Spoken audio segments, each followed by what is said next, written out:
buenos días con todos, buenos días mis amados hermanos. Este es un tiempo muy, pero muy especial. Este domingo no es como cualquier domingo. Hoy estamos celebrando la Cena del Señor, conocida también como la Santa Cena.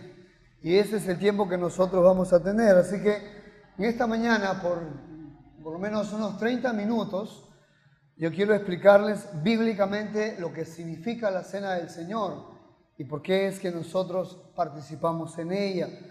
Muchas veces hay una falta de información, o qué digo yo, o conocimiento en cuanto a esta ordenanza. Algunos tienen temor en cuanto a ello, o cuando se anuncia la cena unas 2 o 3 semanas antes, algunas personas ya están pensando en esto, están mal, para ese momento quieren arreglar sus cuentas con los demás, tantas cosas que se piensan, que se hablan en cuanto a la cena. Pero cuando uno entiende bíblicamente lo que es la cena como cristiano y qué significa, definitivamente va a cambiar un poco nuestra actitud, va a cambiar nuestra disposición a participar de ella. Así que lo que yo quiero hacer es justamente esto, explicar lo que significa la cena, y me gustaría que podamos orar unos minutos y compartir en qué dirección vamos a ir en este tiempo. Así que oramos y ponemos esto en manos del Señor. Padre, gracias damos, Señor, por esta mañana que nos das, que nos brindas, y queremos que nos acompañes a lo largo de este pequeño tiempo que vamos a tener. Ayúdanos, enséñanos y permítenos, Señor, comprender qué es lo que significa esta Santa Cena en la cual vamos a participar, y permítenos hacerlo con la actitud necesaria y también con el gozo dispuesto. Señor, permítenos en esta hora pues tu presencia, ministranos, sírvenos a través de tu palabra. Gracias doy por tu pueblo, Señor, que te adora, que también te sirve y que viene a buscarte así, Señor, como pueblo tuyo.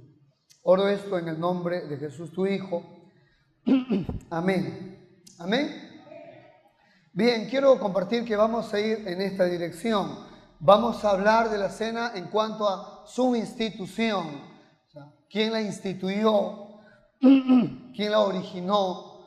Vamos a hablar acerca de su significado, lo que significa para nosotros como iglesia, el simbolismo que tiene, y también vamos a hablar de su cuidado y advertencia en cuanto a la cena del Señor. Así que voy a invitarle que me acompañe a 1 Corintios capítulo 11, verso del 23 al 26.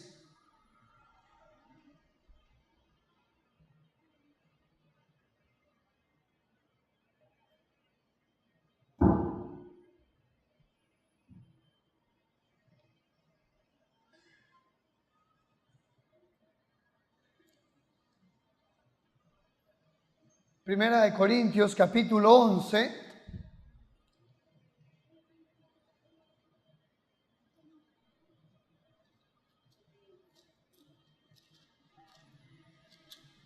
del verso 23 al 26. ¿Listos? ¿Todavía no? Muy bien. Verso 23 dice así: porque yo recibí del Señor lo que también os he enseñado, que el Señor Jesús, la noche que fue entregado, tomó pan y, habiendo dado gracias, lo partió y dijo: tomad, comed, esto es mi cuerpo, que por vosotros es partido, haced esto en memoria de mí. Asimismo también tomó la copa también, después de haber cenado, diciendo: esta copa es el nuevo pacto en mi sangre. Haced esto todas las veces que la bebiereis en memoria de mí. Así pues, todas las veces que comiereis este pan y bebiereis esta copa, la muerte del Señor anunciáis hasta que Él venga. Entonces, lo primero que nosotros tenemos que compartir tiene que ver acerca de su institución. Institución de la cena del Señor. Usted sabe que el Señor Jesucristo ha instituido, ha originado y ha establecido la Santa Cena. Esta palabra en el verso 23 dice: porque yo recibí del Señor lo que también os he enseñado. Esta palabra recibir hace alusión a los 14 años que el apóstol Pablo estuvo en Arabia siendo enseñado directamente por el Señor Jesucristo. Esta palabra recibir tiene que ver con recibir de cerca. Es una relación familiar o íntima que tuvo el apóstol Pablo con el Señor Jesús, donde él de forma tan cercana recibió esta ordenanza dada al apóstol Pablo para la iglesia.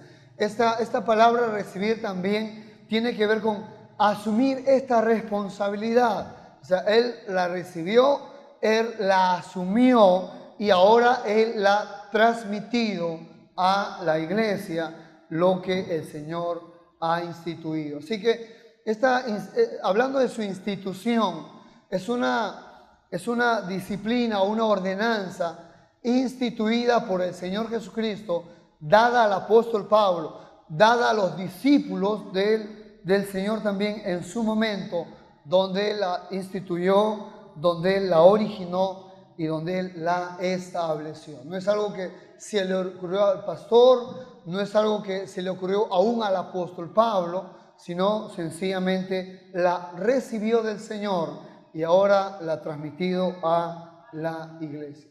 Cuando hablamos también de su institución, tenemos que ver un poco el trasfondo de la cena del Señor. Y cuando nosotros miramos el trasfondo, tenemos que hablar de una fiesta la fiesta judía llamada la Pascua. La Pascua es el mismo momento, el mismo día y la misma noche donde el Señor Jesucristo estableció la cena del Señor. ¿Qué era la Pascua? Bueno, la Pascua era una de las principales fiestas de los israelitas, un festival de primavera que comenzaba en el mes de Nisan, más o menos para nosotros en el mes de abril, y con esta fiesta todo judío recordaba la salida de Israel de Egipto. El pueblo de Israel estaba 430 años esclavos en Egipto y ahora Dios los estaba libertando después de haber mandado las plagas a Faraón y a Egipto. Ahora con esta muerte de los primogénitos, a este corazón endurecido de Faraón, ahora quebrantado, ahora afligido, deja ir al pueblo de Israel después de tanto tiempo. Y ahora Dios les ha dicho al pueblo que tienen que celebrar la Pascua en el desierto, recordando la salida, el rescate de estos 430 años de haber sido esclavos en Egipto. Esta fiesta, en esta fiesta se sacrificaba al Cordero Pascual. En esta fiesta ellos tenían que comer panes sin levadura y también en este acontecimiento ellos comían hierbas amargas, recordando la vida amarga que habían llevado allá en Egipto. Así que la palabra clave cuando un judío celebraba la fiesta de la Pascua era el recuerdo. Entonces estaban reunidos Jesús con sus discípulos para celebrar la Pascua recordando la liberación o el rescate de Egipto de tantos años de esclavitud, pero en ese momento el Señor Jesús establece también la cena del Señor.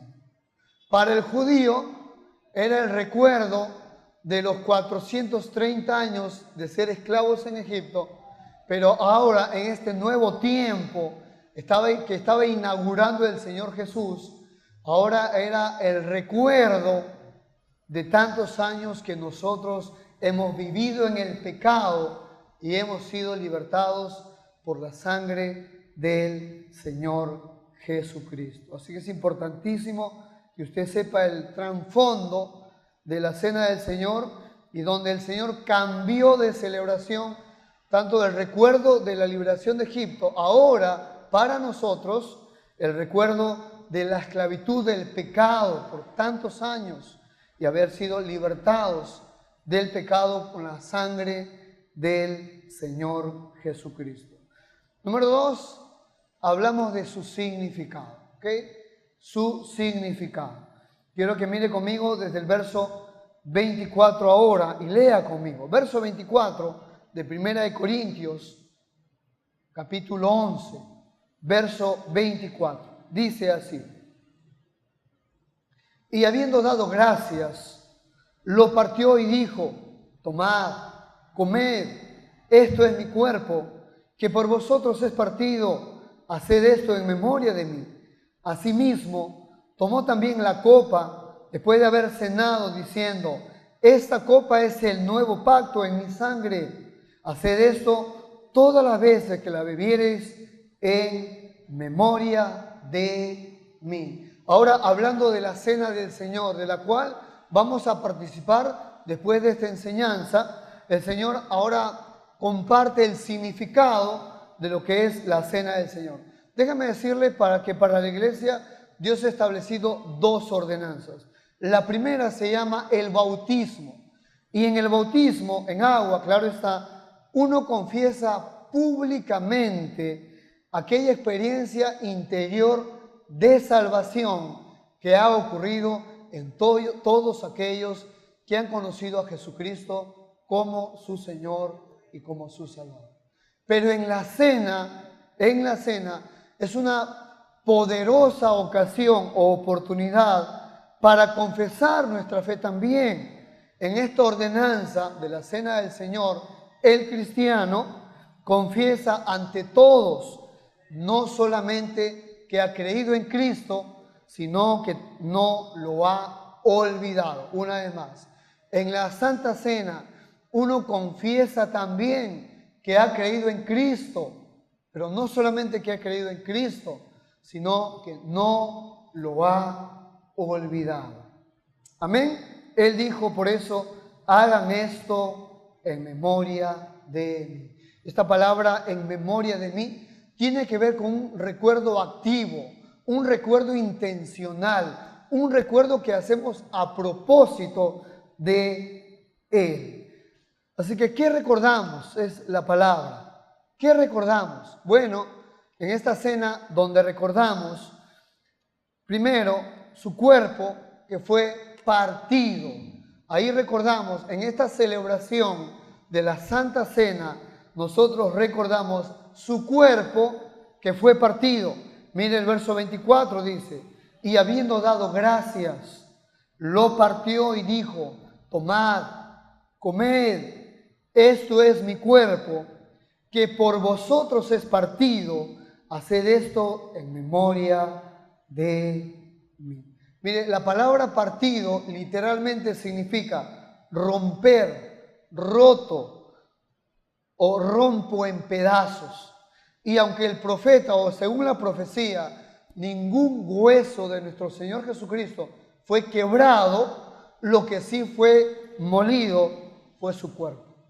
¿Cómo así? Bueno, primero fue dado de puñetazos, fue escupido, golpeado en la cabeza con una caña, sudó grandes gotas de sangre, su cuerpo fue rasgado por los látigos romanos, sus manos y sus pies fueron martillados, le pusieron una corona de espinas y su costado fue traspasado por una lanza.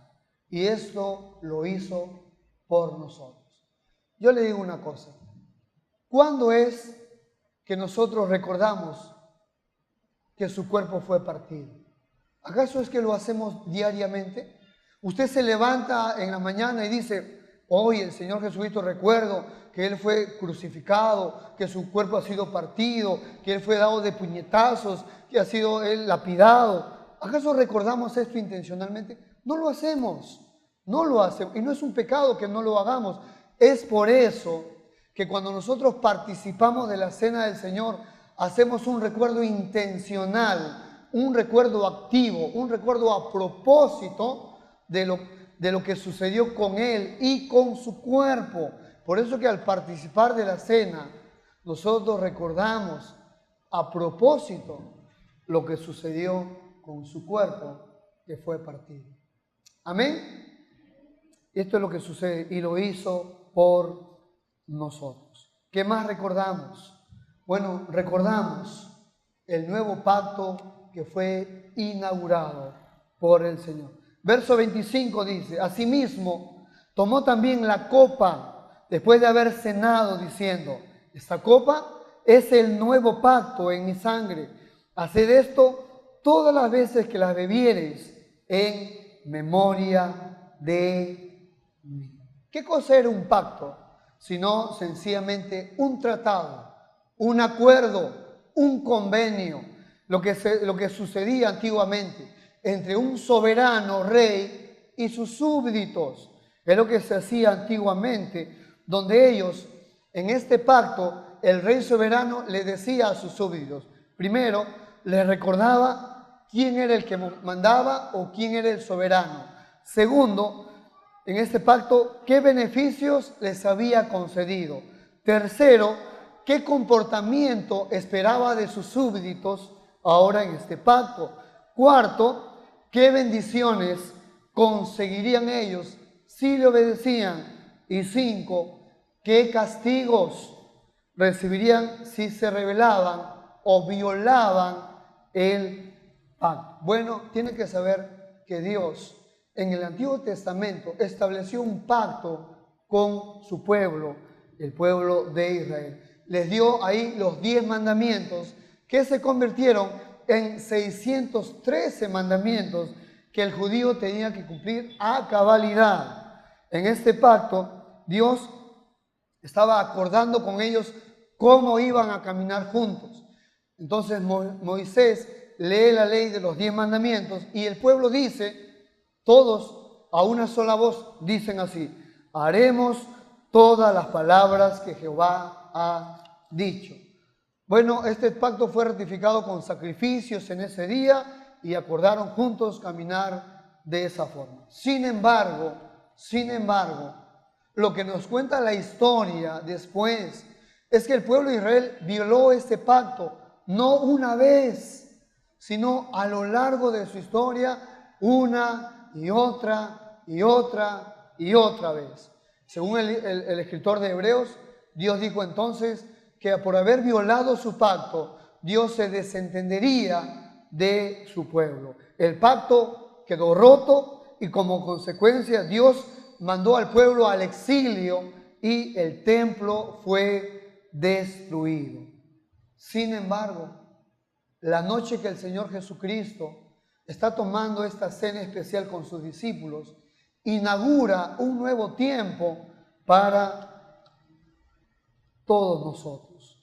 Este pacto, este nuevo pacto, había sido profetizado por el profeta Jeremías, valga la redundancia, donde Jeremías dijo así, pero este pacto que haré con la casa de Israel después de aquellos días, dice Jehová, daré mis leyes en su mente, las escribiré en su corazón, y yo seré a ellos por Dios, y ellos me serán por pueblo. Y no enseñará más ninguno a su prójimo, ni ninguno a su hermano, diciendo, conoce a Jehová, porque todos me conocerán, desde el más pequeño de ellos hasta el más grande, dice Jehová, porque perdonaré la maldad de ellos, y no me acordaré más de su pecado. Este nuevo pacto profetizado por Jeremías sucede y se inaugura justamente en la noche que Jesús está reunido con sus discípulos, inaugurando este nuevo pacto. En el antiguo pacto, la situación era condicional. Si ustedes se portan bien y hacen lo que yo digo, yo los voy a bendecir. Si ustedes se portan mal, yo los voy a maldecir y los voy a castigar. Sin embargo, en este nuevo pacto, el Señor prometió a sí mismo cumplir todas sus promesas solamente por gracia. En este nuevo pacto ya no es un pacto bilateral, sino un pacto donde Dios se compromete por sí mismo a perdonar el pecado de todos aquellos que reciben a Jesucristo como su Señor y Salvador. En este nuevo pacto el Señor se compromete que en la sangre de Jesucristo todos encuentran salvación, perdón de pecados, vida nueva, vida eterna, y son nuevas criaturas. En este nuevo pacto uno encuentra salvación gratuitamente solamente por la sangre de su Hijo. En este nuevo pacto inaugurado por el Señor Jesús en la última cena, en este nuevo pacto, Dios está esperando que todos los seres humanos se arrepientan de sus pecados y vengan libremente a los pies del Señor Jesucristo, y el Señor Jesucristo les perdonará todos sus pecados. Es por eso que en la Santa Cena nosotros también recordamos este nuevo pacto que sucedió también en nuestras vidas, esta gracia de Dios que nos alcanzó y que nos perdonó y que nos limpió todos nuestros pecados, y ahora nosotros podemos vivir como nuevas criaturas. ¿Cuándo recordamos eso? Bueno, en la Santa Cena, en la Santa Cena.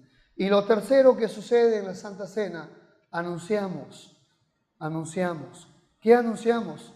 La muerte del Señor. Verso 26 dice así: así pues, todas las veces que comieres este pan y bebieres esta copa, la muerte del Señor anunciáis hasta que Él venga.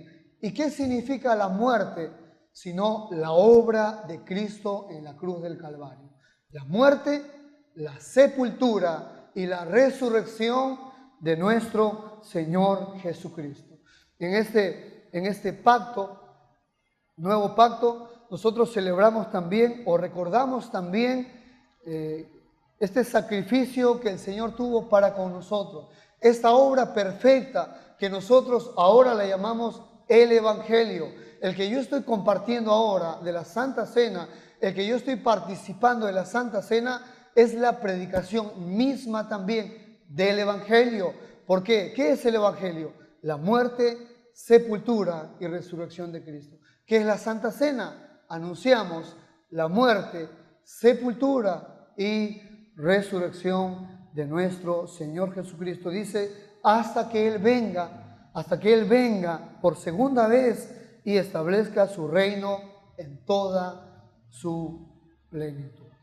Yo quiero terminar con esta tercera parte que tiene que ver con su cuidado y advertencia. Algunos requisitos para participar de la Santa Cena. No debemos olvidar que debe ser un creyente en Jesucristo. Número 2, debe haber sido bautizado en agua por inmersión. Y número 3, practicado en el contexto de una iglesia local. Porque cuando nosotros miramos el 1 Corinto, estamos hablando de una iglesia establecida localmente en Corinto, donde Pablo le habla a la iglesia. Pero hay dos particularidades que quiero compartir aquí, para que podamos participar ahora, seguidamente, de la cena del Señor.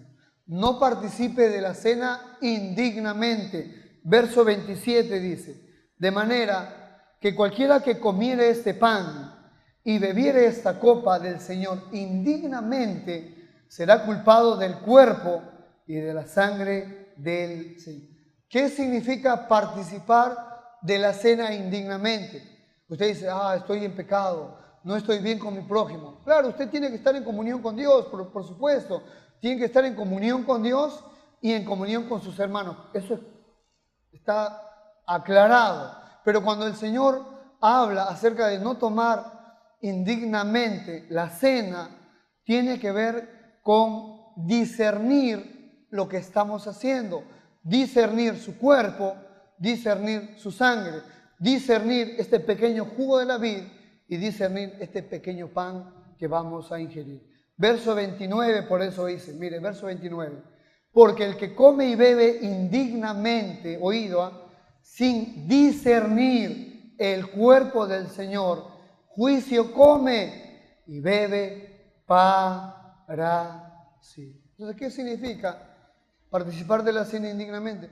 Que usted no entiende lo que significa el cuerpo, la sangre, el vino, el pan, que solamente son simbolismos del cuerpo y de la sangre del Señor.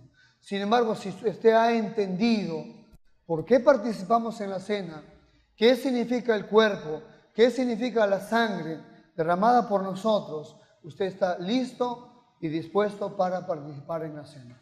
Lo segundo que tiene que entender es que tiene que examinarse a sí mismo antes de participar en la cena. Verso 31 dice, verso 28. Por tanto, pruébese cada uno a sí mismo y coma así del pan y beba de la copa. Entonces, examínese a sí mismo ahora antes de tomar la cena. ¿Cómo así? Muy sencillo. ¿Has entendido la enseñanza de lo que significa la cena? ¿Sabes qué significa ahora el vino, el pan? ¿Lo has entendido? ¿Lo has discernido? ¿Sabes por qué lo hacemos? ¿Sabes qué recordamos? Si has entendido esto, estás listo y dispuesto para participar de la cena del Señor. Lo que sucedía con la iglesia de Corinto es que muchos, por haber tomado la cena indignamente, o sea, como cualquier alimento más, como una cena más para llenar nuestro estómago y saciarnos, bueno, habían sufrido las consecuencias. Verso 30 dice, por lo cual hay muchos enfermos y debilitados entre vosotros y muchos ya duermen. Y estas son las consecuencias que había sucedido. Algunos habían muerto y otros habían terminado postrados en cama. Esto de participar en la cena es muy sagrada y no es un juego, y tenemos que examinar nuestros corazones si hemos entendido la cena del Señor. Lo último es que la cena del Señor es una ordenanza. Él dijo, haced. Para el cristiano no es una opción, para el cristiano no es si puede o no puede hacerlo, para el cristiano es un mandato, una ordenanza dada por nuestro Señor Jesucristo. Amén. Esto es la cena del Señor. Espero que lo haya entendido, a menos de forma sencilla, y porque ahora viene el tiempo que vamos a participar de ella. Quiero que me acompañen en oración